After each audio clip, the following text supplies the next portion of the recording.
আপনি কি মনে করেন আপনার পাপগুলো এত বড় যে আল্লাহ আপনাকে আর ক্ষমা করবেন না?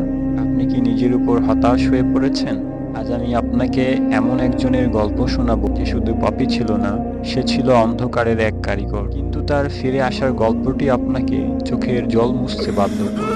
নামটা নাই হয়ে থাক, সে ছিল আমাদের আশেপাশে বেড়ে ওঠা এক যুবক, কিন্তু তার নেশা ছিল টাকা আর ক্ষমতা। অন্যায় ছিল তার নিত্যদিনের সঙ্গী। মানুষের হক মেরে খাওয়া বা কাউকে ঠকানো তার কাছে ছিল মামুলি ব্যাপার। তার মা বাবা চোখের জল ফেলতে ফেলতে তাকে বাড়ি থেকে বের করে দিয়েছিলেন। সে ভেবেছিল তার এই সাম্রাজ্য চিরকাল থাকবে, কিন্তু এক বৃষ্টি ভেজা রাতে সব পাল্টে গেল। এক ভয়াবহ দুর্ঘটনা, তার সবচেয়ে কাছের বন্ধু তার কোলে শেষ নিঃশ্বাস ত্যাগ করল। বন্ধুটি যাওয়ার সময় শুধু একটি কথা বলেছিলে, আমাকে বাঁচা, আমি জাহান্নামের আগুন দেখতে পাচ্ছি। সেই মুহূর্তটি তাকে পাথরের মতো স্তব্ধ করে দেয়। সে প্রথমবারের মতো নিজের মৃত্যুর কথা ভাবল।